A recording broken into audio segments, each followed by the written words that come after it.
প্রিয় দর্শক, সালাম এবং শুভেচ্ছা নিবেন। আওয়ামী লীগকে নির্বাচনে আসতে দেওয়া হবে কি হবে না, এই বিষয়টি নিয়ে ভারত সহ দেশের অভ্যন্তরে ক্ষমতাধর বিভিন্ন পক্ষ বিভিন্নভাবে কাজ করছে। কিন্তু দেশের ভেতর মূল নিয়ন্ত্রণটি কার হাতে, সে সম্পর্কে আমার অভিমত আপনাদের কাছে তুলে ধরব। দর্শক, আওয়ামী লীগকে নির্বাচনে আসতে দেওয়া হবে কি হবে না, এটি এখন বাংলাদেশের রাজনীতিতে সবচাইতে জটিল এবং স্পর্শকাতর ইস্যু। এই ইস্যুটির সাথে ভারত সহ দেশের অভ্যন্তরে ক্ষমতাধর সকল পক্ষ জড়িত। বিষয়টির যৌক্তিক এবং গ্রহণযোগ্য সমাধান না হলে দেশ এক ভয়াবহ সংঘাতের দিকে এগোতে পারে। আওয়ামী লীগের প্রায় সমস্ত নেতৃত্বই হয় গা ঢাকা দিয়েছেন, নয়তো ভারতে পালিয়ে গিয়েছেন। তারা এখন অপেক্ষা করছেন কবে নির্বাচন হবে, যার ভেতর দিয়ে তারা দেশে নিজেদের অবস্থানকে কিছুটা গুছিয়ে নিতে পারবেন। ভারত কি চায়?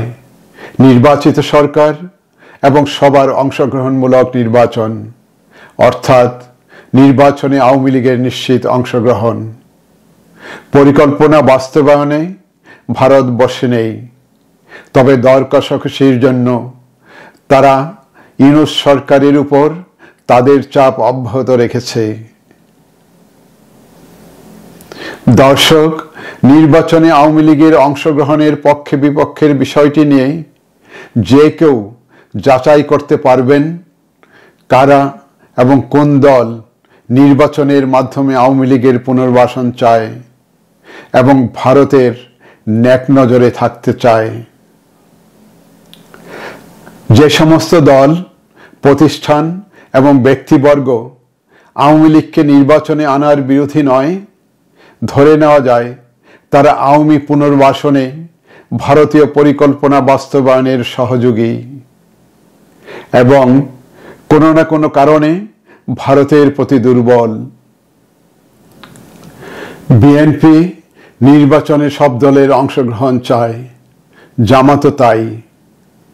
বিএনপি এর মধ্যে ভারত বিরোধী বেশ কয়েকটি কর্মসূচি পালন করেছে। বিএনপির এক নেতা রিজভী সাহেব বেশ আগে তার গায়ের ভারতীয় শাল পুড়িয়ে দিয়েছিলেন, এবার পোড়ালেন ভারতীয় পণ্য এবং স্ত্রীর ভারতীয় শাড়ি। আমার কাছে মনে হয়েছে এই সব কর্মসূচির প্রায় সবটাই মানুষের সেন্টিমেন্টকে দলের প্রতি টেনে রাখার জন্য, সমর্থনকে ধরে রাখার জন্য। প্রকৃতপক্ষে ভারতের অন্যায় হস্তক্ষেপ আর আগ্রাসী নীতিমালার বিরুদ্ধচারণ নয়। তা না হলে ভারতীয় স্বার্থের সবচাইতে বিশ্বস্ত পাহারাদার আওয়ামী লীগ, যাকে জুলাইয়ের অভ্যুত্থান শেকড় সহ উচ্ছেদ করেছে, বিএনপি তাকে আবার বাংলাদেশের মাটিতে রোপণ করার ভারতীয় পরিকল্পনার সহযোগী হয় কিভাবে? আসিফ নজরুল কোনো রাজনৈতিক দলকে নিষিদ্ধ করার পক্ষে নন, যার অর্থ দাঁড়ায় তিনি আওয়ামী লীগের নির্বাচনে অংশগ্রহণের পথে বাধা নয়। আর জেনারেল ওয়াকার, যিনি শেখ হাসিনাকে সেফ এক্সিট দিয়েছেন, 626 জন আওয়ামী দুর্বৃত্তদের সুরক্ষা দিয়েছেন, তিনি যে আওয়ামী লীগকে নির্বাচনে আনার পক্ষে দাঁড়াবেন, এটা তো খুবই স্বাভাবিক। সবশেষে ইউনূস সাহেবও বললেন বিএনপি নির্বাচনে সব দলের অংশগ্রহণ চায়।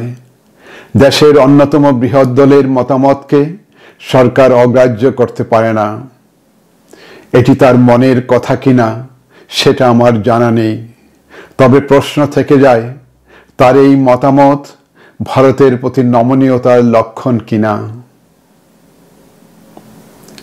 অন্যদিকে সাংগঠনিকভাবে দুর্বল কয়েকটি দল আওয়ামী লীগকে নির্বাচনে অংশগ্রহণ করতে দেওয়ার বিরোধী।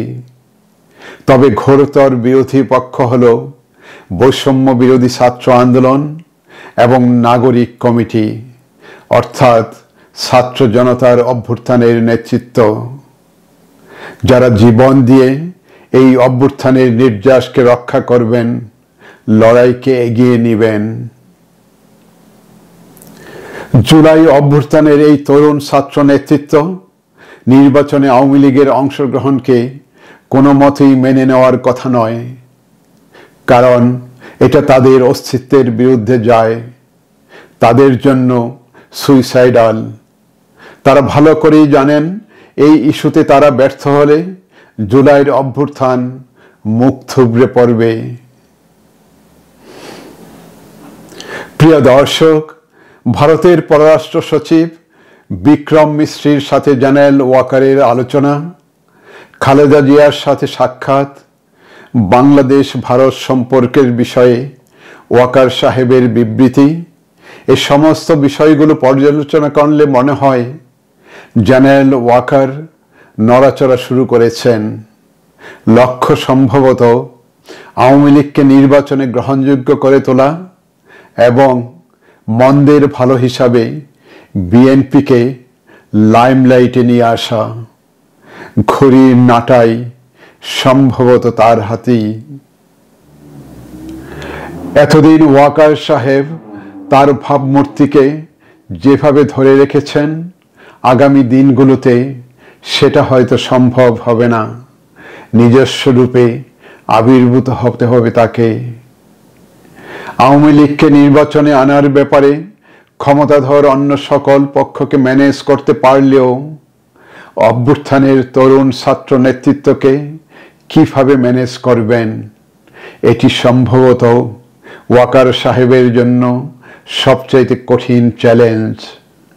আমার মনে হয় যৌক্তিক সমাধান না করে আওয়ামী পুনর্বাসনের বিষয়টি চাপিয়ে দেওয়ার চেষ্টা হলে জুলাই অভ্যুত্থানের নেতৃত্বের সাথে সংঘাত সম্ভবত অনিবার্য হয়ে উঠবে। সবাইকে ধন্যবাদ।